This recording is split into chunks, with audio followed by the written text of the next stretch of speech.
Hello everybody, I'm sorry I can't be here today, so we're going to do a quick lightning lesson review in this little video so you have some good direction on what you're going to be doing today. Just follow your subs instructions and the instructions on the piece of paper that you've got in front of you and you'll do just fine. But before we do that, we have some quick notes to go over to make sure we are all up to date on all the terminology that you're going to find in this document. Right now I want you to pause the video, take a moment, go grab a piece of paper or your notebook, and I want you to write down these 5 terms. TAS, IAS, CAS, GS, and knots. You're going to take all these down and you're going to leave a little bit of space next to them so we can actually write a little bit of stuff in their place. Go. Now that I'm unfrozen, let's go ahead and get started. As we go up in the atmosphere, what happens to our air pressure? Does it go up or go down? Correct. It drops. As we go up, we lose about 1 inch of mercury per 1,000 feet or so, which means that as we go up higher, what happens to the number of air molecules that are flowing on around us? They drop. We have fewer air molecules going into our engine that we can use to burn along with fuel for combustion. We have fewer air molecules going over the wings that we can use to produce lift. We have fewer air molecules passing through the propeller blades, which means we get less thrust. So overall, everything gets, what do you think, more or less efficient as you go up? Less. Everything drops. Everything gets worse. So why do we fly so high? Well, that's what we're going to explore today, the difference between indicated airspeed, calibrated airspeed, ground speed, and true airspeed. So let's go ahead and take a look and start right here. We generally compare our airspeed to our ground speed. That's what we're thinking about most of the time. What's the difference? Airspeed is how fast you're moving through the air. Ground speed is how fast you're moving over the ground. Now, in general, when we're planning across country, we really care about our ground speed because I want to know how long it's going to take me to get there. That's what I'm going to use for my fuel calculations. That's what I'm going to use to tell my buddy John, halfway across the country, yeah, I'm going to be there in about 4 hours because that's all based on my ground speed. But the way we determine our ground speed is we compare our airspeed, our speed through the air, to the wind, and for that is a Unit 7 problem. That is right at the very end of the year. That's in our cross-country planning stuff. For now, let's just nail down these definitions. TAS, what do you think TAS stands for? I'll give you a hint. The AS stands for the same thing in every single one of these. Rather, the S stands for the same thing in all of these. S is speed. A stands for air. G stands for S. So let's go ahead and we'll make it easy. We'll define ground speed first. That is how fast you are moving over the ground. Super simple. It's how fast you're moving over the ground. Wicked simple. Now, let's define the easy one first. True airspeed. That is how fast you are actually moving through the air. It is literally a measure of how quickly the air molecules are going by. Now, you would think that your airspeed indicator would tell you your true airspeed. And while that would be lovely in certain circumstances, and actually on the G1000, we're training the 172 SP G1000 with the snazzy panel. And in the G1000, you'll actually see in the notebook, in your Pilots Operating Handbook here, once we get to that chapter, there is a section on the PFD, the primary flight display, that displays your true airspeed, but it has to do some math to get there. Math that I don't care to do right now. So we are just going to break it down in simple terms. Your indicated airspeed is not the same as your true airspeed. Your indicated airspeed is based on the measurement that comes through the pitot tube and the pitot-static system. Gosh, where did I put my black expo marker? Pitot-static system, there's a static port and there's a pitot tube, which is a little tube that sticks out the front of the aircraft and collects what we call ram air. That ram air gets vented through the pitot tube and compared through the use of our little airspeed indicator. Our airspeed indicator compares that ram air, which is based on pressure, because we've got wind coming directly into the front of the pitot tube, and we have still air coming through the static port. So we compare that still air, that air pressure rather, to the ram air pressure coming through the pitot tube. The difference in those pressures tells us, it gives us an indication of how fast we're moving through the air. Now, as we go up, there are fewer air molecules to exert this pressure. There are fewer air molecules going into the pitot tube to put that pressure on. Now, fortunately for us, the air molecules going over our wings, that's what we care about. Our airspeed, the only reason we care about that is because it tells us how many air molecules are going over our wings to produce lift, how many air molecules are going into our engine to produce thrust when we mix them with fuel, and how many air molecules are passing through the propeller blades to produce thrust for us.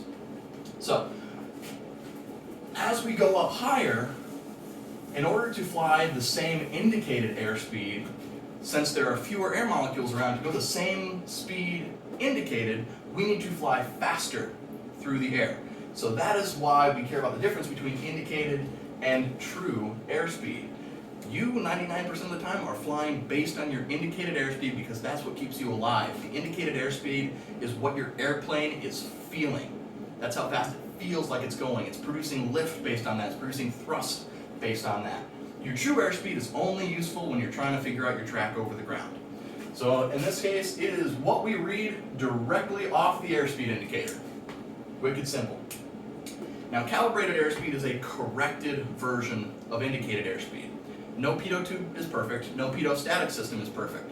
So when we correct for that little bit of error, we get calibrated airspeed. Now, in the real world, we don't have an indicator for calibrated airspeed. What you do is you flip to section 5 of your pilot's operating handbook, and there's a calibration table based on your pressure, altitude, and your indicated airspeed.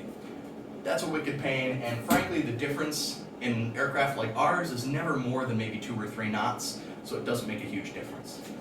So calibrated airspeed is just this corrected. And finally, knots.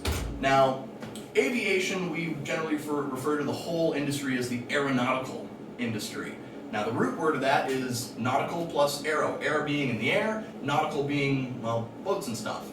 We take a lot from the nautical industry that existed long before aviation. So it was really convenient because that's where they came up with terms like dead reckoning and not pilotage, but most of our navigation techniques come from that era, mostly from naval navigators. So we generally use a lot of the same nautical units for our aviation stuff. In our case, a knot is 1 nautical mile per hour. Where's my red marker? There it is. 1 nautical mile per hour. And 1 nautical mile is about 15% more than a statute mile. Statute mile is what you're thinking of when you're driving your car down the road. It's how we think most of the time when we say mile. Nautical miles are just a little bit longer, so a knot is just slightly faster than 1 mile per hour. 100 knots is about 115 miles per hour. That translates to a statute mile is 5,280 feet, a nautical mile is 6,072. It's that 15% difference. Your airspeed indicator is calibrated in knots. Your true airspeed readout reads in knots. Your indicated airspeed readout reads in knots. Everything in that airplane is calibrated in knots. There's not a single thing that's listed in miles per hour in there. Frankly, this being so close to 6,000 feet just makes a lot of the math a little bit easier and makes some of our numbers a little bit smaller, which is why we like knots. So now that we've briefly gone over this stuff, I do want to quickly touch on the proper lean procedure for the 172, because that is going to be necessary for this lesson for you to go through that. The mixture knob, that red knob right next to the throttle that you haven't had a chance to touch very much because you've been in the pattern and not at altitude, that controls the ratio of fuel and air going into your engine. As you get higher, the air becomes less dense, like we've talked about a bunch of times before. So, in order to keep the ratio of fuel and air the same, because it measures it by volume, it doesn't know how many air molecules are in a chunk, it's measuring by volume. So in order to keep the same amount of fuel and air going into the engine to keep that combustion going, you actually need to pull that mixture knob out. You need to lean the mixture and pull fuel out of the system. Believe it or not, reducing the amount of fuel going into the engine is going to make it run more efficiently. It's a little counterintuitive to say, oh, I want the fire to get bigger, so I'm going to stop throwing fuel at it. But that's what you have to do. The proper lean procedure, and I'm just going to go over the buttons here because I've shown you this a number of times before. On your MFD, so you got your 2 screens, you got your PFD, you got your MFD.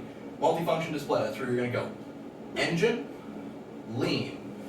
Once you're in the lean menu, you are going to look at the exhaust gas temperature, that EGT, and you're going to read the numbers. What you're going to do is you're going to lean it out until it gets as hot as it gets. Then you're going to stop. Wait and make sure. Then you're going to push the little assist button on that bottom bezel right about there. You push that assist button and then you're going to twist the mixture in to the right until that reads -50. That procedure is referred to as leaning to 50 degrees rich of peak. So you are 50 degrees cooler than the hottest exhaust gas temperature that you could have. That is also summarized in the expanded procedures in section 4 under the cruise procedures in the Pilot's Operating Handbook. If anybody has any questions, I'll be available on Microsoft Teams. You can send me messages. Otherwise, we're going to quickly go over what exactly you're going to be doing today. You are going to get a sheet that looks like this. You've got your student directions on the front. This is going to give you precise instructions about what I'm looking for. But I'm going to take a look at the data sheet here. What I want you to do is you're going to take off from Daytona Beach, make sure you have the proper settings here, because you're going to start at Daytona Beach, which is just barely above sea level. You're going to take off, level off at 100 feet, and then I want you to freeze the simulation. Every one of those little altitude stops that's listed on the data sheet, I want you to freeze the simulation and go, okay, here we're at, we're stabilized, and you're going to take down a few numbers. You're going to take down the indicated airspeed. You're going to take down the true airspeed, which is listed just under the airspeed indicator, that calculator. You're going to take down the ground speed, which is at the top of your MFD. You're also going to take down the throttle setting that it took to get yourself stabilized at 100 knots indicated airspeed.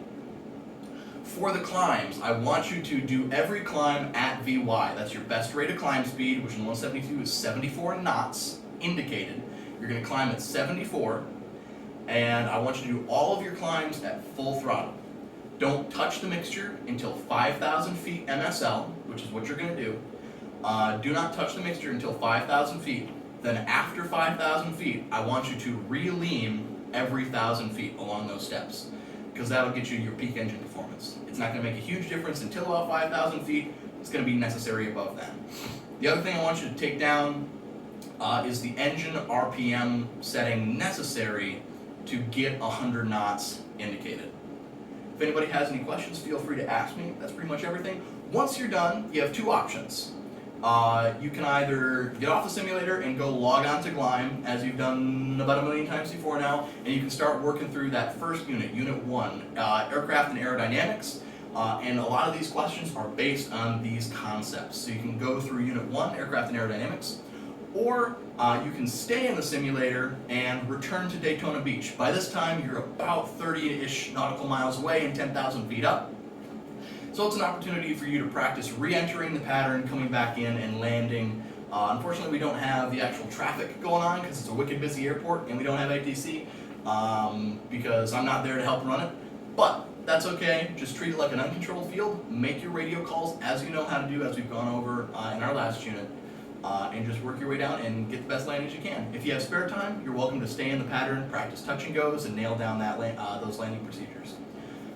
Other than that, if you have any questions, feel free to send me a message on Teams. I'll try to be responsive. I promise I'll be awake during this time. Might be a little slow to respond though. Everyone, good luck, have fun, and go ahead and get started.